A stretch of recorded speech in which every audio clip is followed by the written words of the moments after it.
राधे राधे दोस्तों, कैसे आप सब। दोस्तों, हमारे YouTube चैनल पर आपका स्वागत है।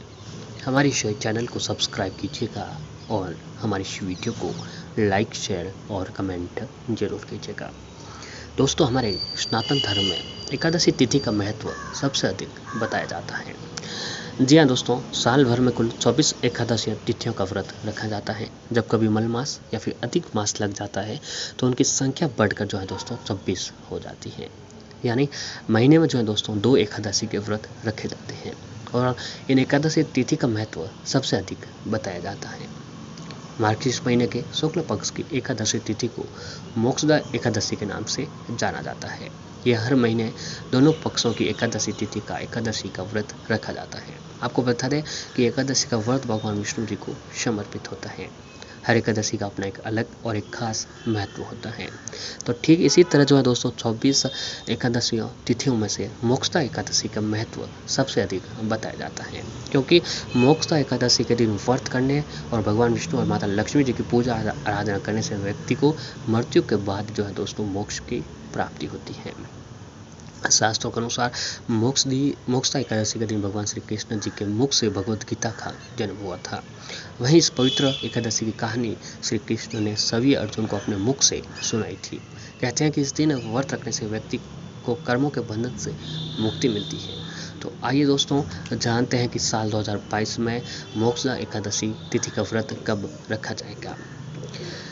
तो दोस्तों, हिंदू पंचांग के अनुसार मार्गशीर्ष के शुक्ल पक्ष की एकादशी तिथि 3 दिसंबर 2022 शनिवार को सुबह 5:39 पर आरंभ होगी और इसका समापन जो है 4 दिसंबर रविवार को सुबह 5:34 तक रहेगा।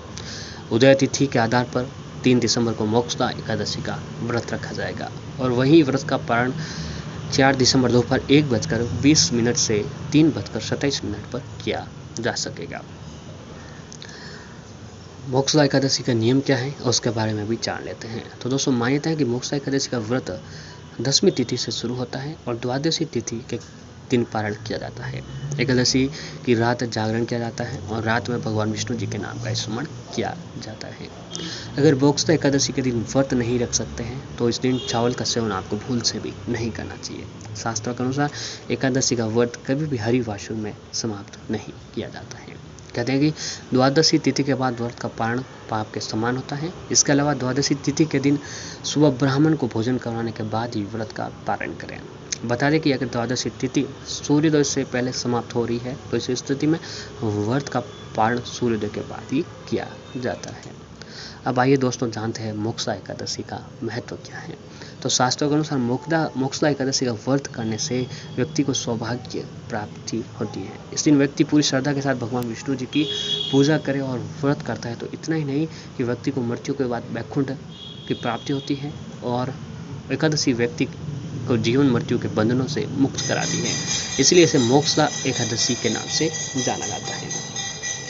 तो दोस्तों, मोक्षदा एकादशी मोक्ष प्राप्ति करने के लिए सबसे अच्छा दिन है।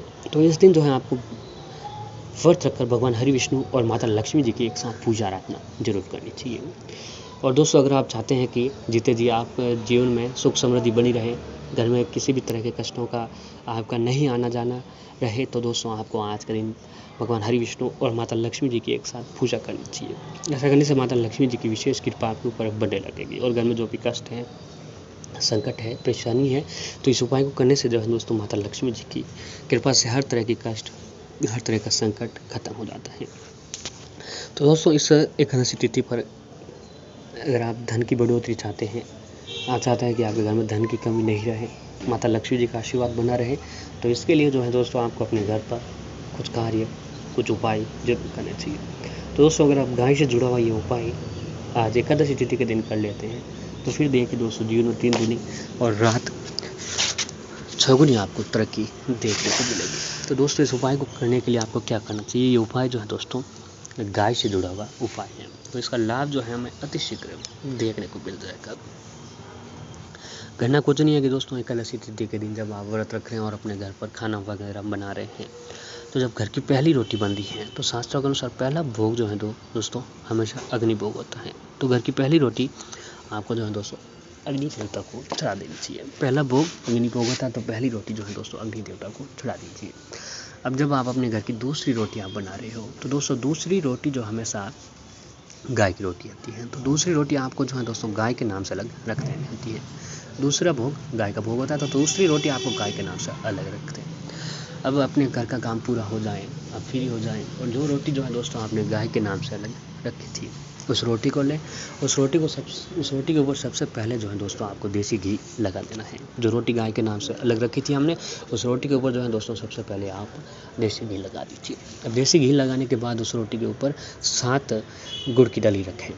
जी हाँ, 7 गुड़ की डली, और साथ ही जो है दोस्तों चुटकी हल्दी जो है दोस्तों उस रोटी के ऊपर आपको डाल देनी है। 7 गुड़ की डली और 7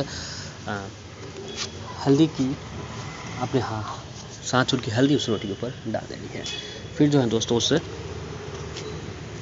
रोटी को अपने घर से बाहर लेकर जाए, और रास्ते में जहाँ कहीं पर भी आपको गाय दिखाई दे, उस रोटी को जो है दोस्तों गाय को खिला देनी है। जी हाँ दोस्तों, गाय को रोटी खिलाने के बाद गाय की पीठ पर हाथ फेरने के बाद आपकी जो भी परेशानी है, जो भी कष्ट है, उसे जो है दोस्तों बोल कर गाय को वहाँ से विदा कर देना चाहिए। मात्र ये काम जो है दोस्तों अगर आप आज एकादशी तिथि के दिन करते हैं, तो माता लक्ष्मी जी की विशेष कृपा आपके ऊपर बनने लगती है, और आपके घर पर जो भी कष्ट है, संकट है, परेशानी है, इस उपाय को करने से जो है दोस्तों हर तरह की परेशानी, हर तरह का संकट खत्म हो जाएगा, और माता लक्ष्मी जी की विशेष कृपा जो है दोस्तों आपके ऊपर बनने लग जाएगी। तो ये उपाय आपको आज के दिन जरूर करना चाहिए। साथ ही भगवान विष्णु जी को जो है दोस्तों तुलसी दल बहुत ही प्रिय होती है, और जब तक हम तुलसी दल का भोग नहीं लगाते हैं, तब तक जो है दोस्तों हमारी पूजा जो अधूरी मानी जाती है। तो आप एक काम जरूर करें कि भगवान विष्णु जी को तुलसी दल का भोग आपको आज के दिन जरूर लगाएं, और माता लक्ष्मी जी को खीर का भोग लगाएं, लेकिन चावल की खीर नहीं बनानी चाहिए, उसके अंदर केसर मिश्री डालकर माता रानी को भोग लगाएं। साथ ही एकादशी तिथि के दिन तुलसी जी के समीप एक देसी घी का दीपक जलाएं और एक सुगंधित धूपबत्ती जलाएं। ऐसा करने से माता लक्ष्मी जी और तुलसी माता की कृपा बनी रहती है, क्योंकि तुलसी जो है दोस्तों माता लक्ष्मी जी का ही एक रूप बताया जाता है। तो ये काम भी आपको आज के दिन जरूर करना चाहिए। दोस्तों मोक्षदा एकादशी और गीता जयंती एक दिन है, तो इस दिन जो है दोस्तों आपको एक काम जरूर करना चाहिए कि शास्त्रों के अनुसार मोक्षदा एकादशी और गीता जयंती एक ही दिन होने के कारण इस स्थिति की तुलना मणि चिंतामणि से की जाती है। इसलिए इस दिन गीता के 11वें विश्वरूप दर्शन योग और 18वें अध्याय मोक्ष संन्यास योग का पाठ जरूर करना चाहिए। इसका पाठ करने से जीवन में चल रही समस्याएं खत्म हो जाती हैं और मनोकामना पूर्ति होती है। इस शुभ तिथि पर भगवान विष्णु जी के अवतार की पूजा और विष्णु सहस्त्र नाम का पाठ करना बहुत ही उत्तम माना गया है। बताया गया ऐसा करने से सभी बाधाएं दूर होती जाती हैं और व्यक्ति अपने लक्ष्य की तरफ केंद्रित हो जाता है, और साथ ही घर परिवार की सभी चिंताओं को दूर करता है और पापों से भी मुक्ति प्राप्त होती है।